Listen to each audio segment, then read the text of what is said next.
Capítulo 40. Clara Rivière. Clara Rivière era uma menina dos seus 10 anos, filha de uma família de camponeses do sul da França. Havia já 4 anos que se achava profundamente enferma. Durante a vida, nunca se lhe ouviu um queixume, um sinal de impaciência, e conquanto desprovida de instrução, consolava a família nas suas aflições, comentando a vida futura e a felicidade que da mesma deveria decorrer.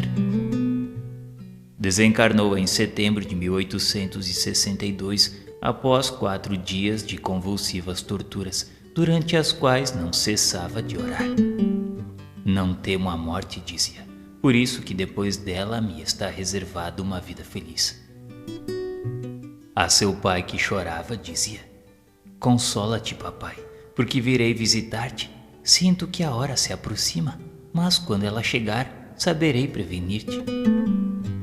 E efetivamente, quando era iminente o momento fatal, chamou por todos os seus e disse-lhes: apenas tenho 5 minutos de vida, me deem suas mãos. E Clara expirou como previa. Daí por diante, um espírito batedor principiou a visitar a casa dos Rivière. Quebra tudo, bate na mesa, agita as roupas, as cortinas, a louça. Sob a forma de Clara, ele aparece à irmã mais moça, que apenas conta 5 anos. Segundo afirma essa criança, a irmã lhe aparece frequentemente, e tais aparições lhe provocam exclamações de alegria como esta: mas vejam como Clara é bonita. A seguir transmitiremos uma comunicação de Clara Rivière. Depois da evocação, ela nos disse: aqui estou, disposta a responder-vos. Gostaríamos de saber, Clara, tão jovem quando encarnada, de onde vinham as elevadas ideias sobre a vida futura manifestadas neste mundo? Do pouco tempo que me cumpria passar no vosso planeta e da minha precedente encarnação. Eu era médium tanto ao deixar como ao voltar à Terra. Predestinada, sentia e via o que dizia. E como se explica que uma criança da vossa idade não desse um só gemido durante 4 anos de sofrimento? Porque esse sofrimento físico era dominado por maior potência, a do meu guia, continuamente visível ao meu lado. Ele, ao mesmo tempo que me aliviava, sabia incutir-me uma força de vontade superior ao sofrimento. E poderia nos dizer como vos apercebestes do momento decisivo da morte? Por influxo do meu anjo da guarda, que jamais me iludiu. Lembramos que dissestes a vosso pai que se resignasse porque virias visitá-lo. Como se explica, pois, que animada de tão bons sentimentos para com vossos pais, viesseis perturbá-los depois com arruídos em sua casa? É que eu tenho, indubitavelmente, uma aprovação, ou antes uma missão a realizar. Acreditais que venha ver meus pais sem fito algum? Esses rumores, essas lutas derivadas da minha presença são um aviso. Nisso sou também auxiliada por outros espíritos cuja turbulência tem sua razão de ser, como razão de ser tem a minha aparição à irmãzinha. Graças a nós, muitas convicções vão despontar. Meus pais haviam de passar por uma provação. Bem cedo isso passará, mas não antes de terem convencido uma multidão de pessoas. Então não sois vós individualmente o autor desses rumores? Sou, porém ajudada por espíritos ao serviço da provação reservada aos meus genitores. E como se explica então que a sua irmã só vos reconhecesse, não sendo você a autora exclusiva de tais manifestações? É que ela apenas me viu a mim. Agora dispõe de vista dupla e ainda terei de confortá-la muitas vezes com a minha presença. E poderia nos dizer qual a razão dos vossos sofrimentos mortificantes numa idade tão infantil? Faltas anteriores, expiação. Na precedente existência eu abusara da saúde, como da posição brilhante que ocupara. Eis porque Deus me disse: gozaste demasiada e desmesuradamente, portanto pagarás a diferença. Eras orgulhosa, logo serás humilde. Vaidosa da tua beleza, importa que dela decaias, esforçando-te antes por adquirir a caridade e a bondade. Procedi consoante a vontade divina, e o meu guia me auxiliou. Muito obrigado pela sua comunicação, Clara. Ela será de grande valia para a nossa instrução. Te perguntamos então se gostaria que disséssemos algo aos vossos pais. A pedido de um médium, eles já tiveram ensejo de praticar a caridade, de não orarem só com os lábios, e fizeram bem, porque cumprem fazê-lo também na prática, pelo coração. Socorrer os que sofrem é orar, é ser espírita. A todas as almas Deus concedeu livre-arbítrio. Isso é faculdade de progresso, como lhes deu a todas a mesma aspiração, e por isso, mais do que geralmente se pensa, o avental roça pela toga bordada. Aproximai as distâncias pela caridade, dai guarida ao pobre em vossa casa, e animai-o, não humilheis. Se esta grande lei da consciência fosse geralmente praticada, o mundo não assistiria periodicamente a essas grandes penúrias que desonram a civilização dos povos e que por Deus são enviadas para castigá-los e abrir-lhes os olhos. Queridos pais, orai. Amai-vos, praticai a lei do Cristo. Não façais a outrem o que não quiserdes que vos façam. Apelai para o Deus que vos experimenta, mostrando que a sua bondade é santa e infinita como Ele. Como previsão do futuro, armai-vos de coragem e perseverança, visto que sois chamados a sofrer ainda. Cumpre fazer jus à boa posição em mundo melhor, onde a compreensão da justiça divina se torna a punição dos maus espíritos. Queridos pais, estarei sempre perto de vós. Adeus, ou antes, até à vista. Tende resignação, caridade, amor por vossos semelhantes, e um dia sereis felizes.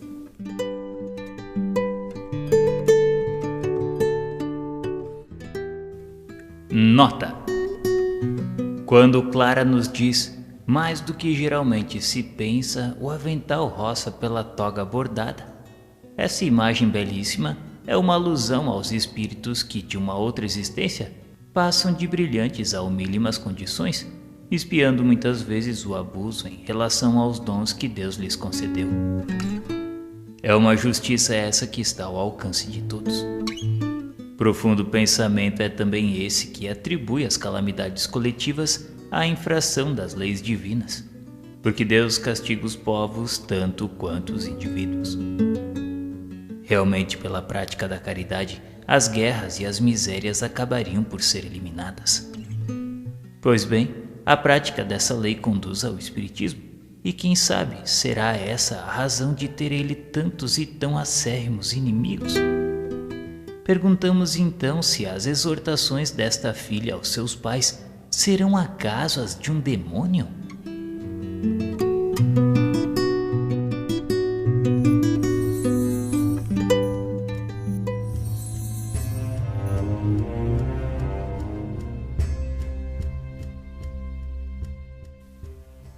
Françoise Vergnès. Esta era a cega de nascimento e filha de um rendeiro das cercanias de Toulouse. Faleceu em 1855 aos 45 anos de idade. Ocupava-se constantemente com o ensino do catecismo aos meninos, preparando-os para a primeira comunhão. Mudado o catecismo, nenhuma dificuldade lhe sobreveio em ensinar o novo, por conhecê-los ambos de cor. De regresso à longa excursão em tarde invernosa, na companhia de uma tia, era-lhe preciso atravessar sombria floresta por caminhos lamacentos. Fazia-se mister a maior precaução para que as duas mulheres se não despenhassem nos fossos. Nesta contingência, querendo a tia dar-lhe a mão, ela disse: Não vos incomodeis comigo, não corro risco algum, visto como tenho aos ombros uma luz que me guia.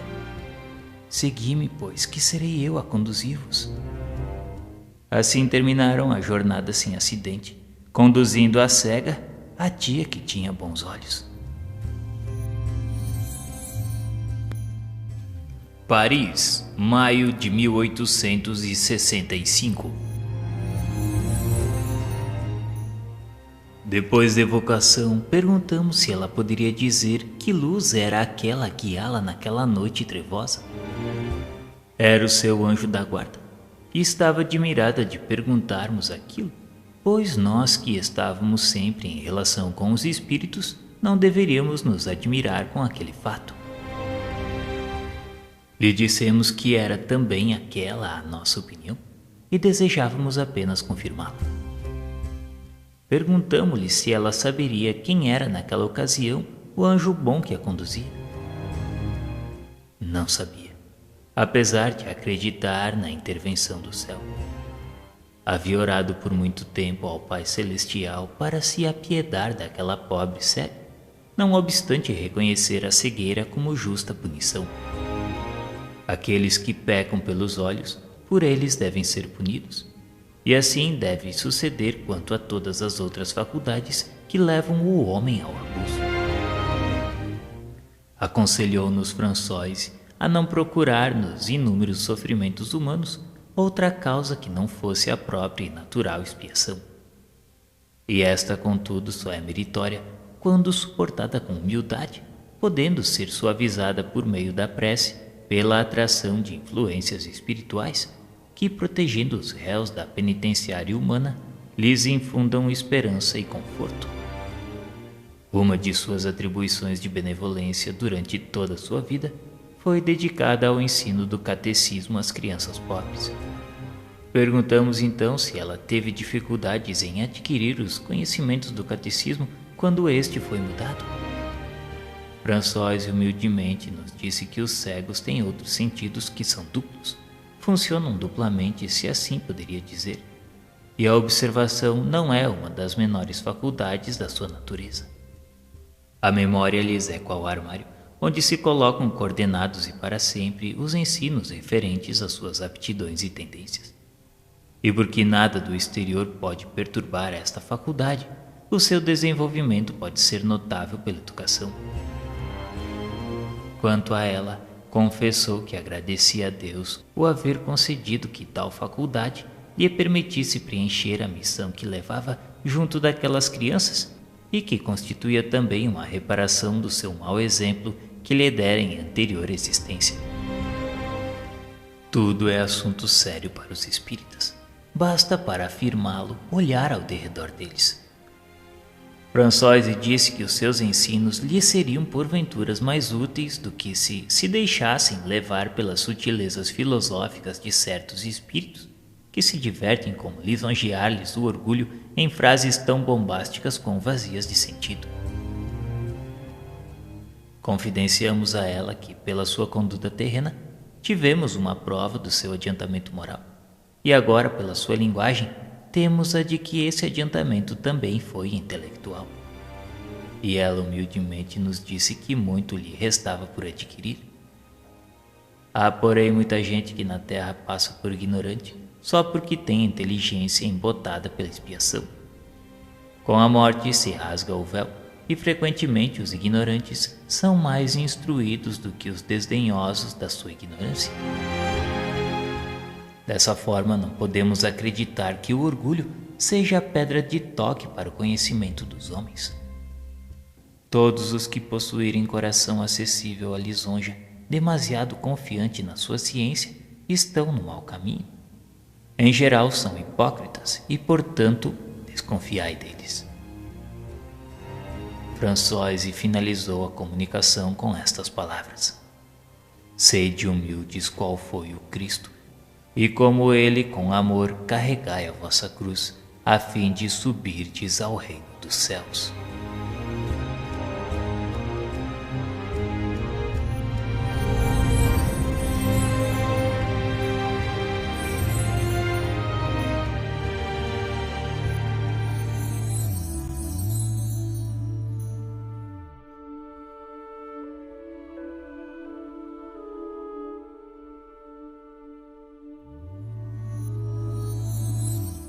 Anna Bitter. A perda de um filho adorado é motivo de acerbo pesar. Ver, porém, o filho único, alvo de todas as esperanças, depositário de todas as afeições, definhar a olhos vistos e sem sofrimentos por causas desconhecidas, por um desses caprichos da natureza que zombam da ciência, e depois de esgotar todos os recursos, não haver por compensação uma esperança sequer. Suportar essa angústia de todos os momentos por longos anos, sem lhe prever o termo, este é um suplício cruel que a fortuna agrava em vez de suavizar, dada a impossibilidade de vê-la fruída pelo ente adorado. Esta era a situação do pai de Anna Bitter, que por isso se entregou a um íntimo desespero. O caráter se lhe exasperava ante tal espetáculo a cortar-lhe o coração, e cujas consequências não poderiam deixar de ser fatais, ainda que indeterminadas. Um amigo da família adepto do espiritismo julgou dever interrogar a respeito o seu protetor espiritual e obteve a seguinte resposta: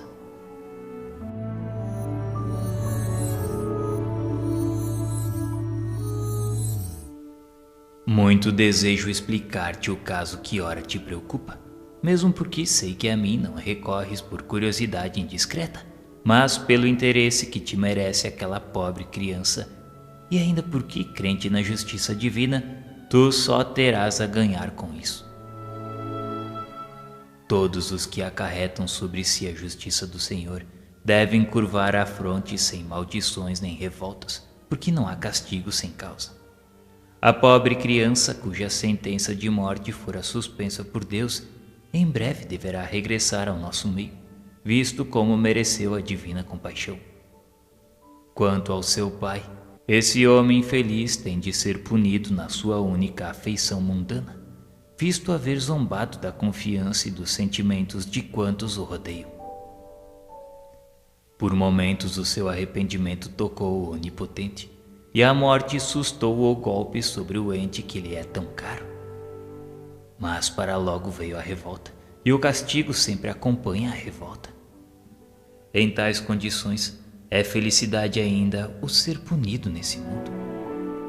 Meus amigos, orai por essa pobre criança, cuja juventude vai dificultar-lhe os últimos momentos.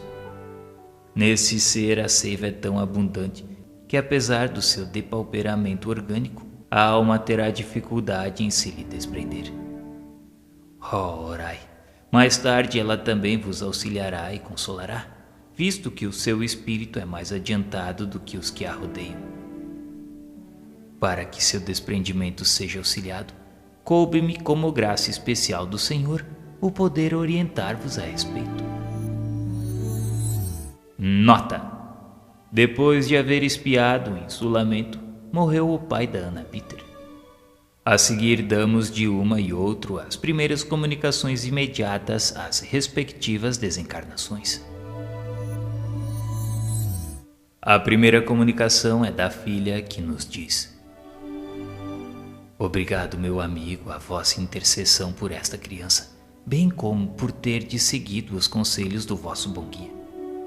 Sim, graças às vossas preces, mais fácil me foi deixar o invólucro terrestre, porque meu pai, esse não orava, apenas maldizia.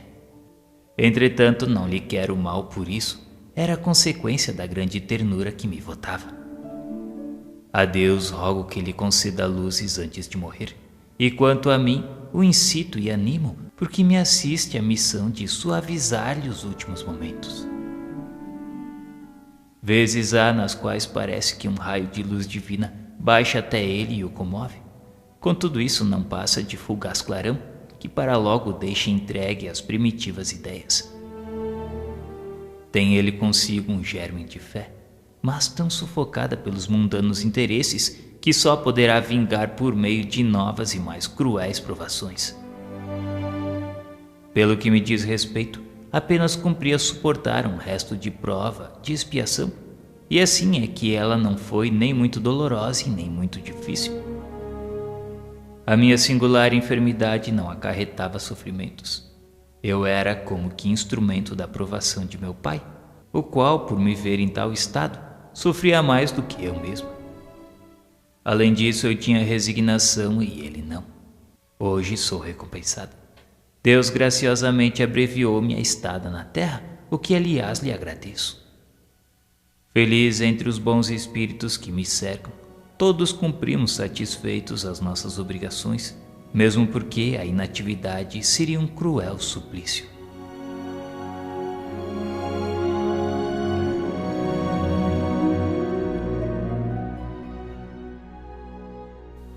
A seguir transmitiremos a comunicação do pai 1 mês depois da sua morte.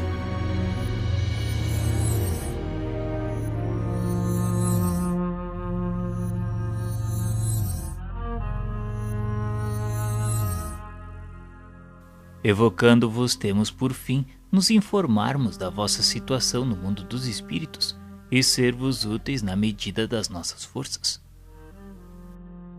O mundo dos espíritos, eu não o vejo.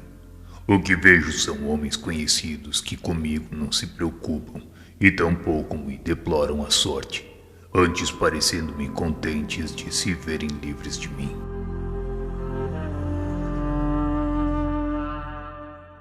Mas fazeis uma ideia exata da vossa condição? Perfeitamente. Por algum tempo julguei-me ainda no vosso mundo, mas hoje sei muito bem que não mais lhe pertenço. E por que então não podeis divisar outros espíritos que vos rodeiam? Ignoro, conquanto tudo esteja bem claro em torno de mim. E ainda não vistes a vossa filha? Não, ela está morta. Procuro-a, chamo por ela inutilmente. Que vácuo horrível que a sua morte me deixou na terra. Moendo, julgava encontrá-la, mas nada. O insulamento sempre e sempre. Ninguém que me dirija uma palavra de consolação e de esperança. Adeus, eu vou procurar minha filha.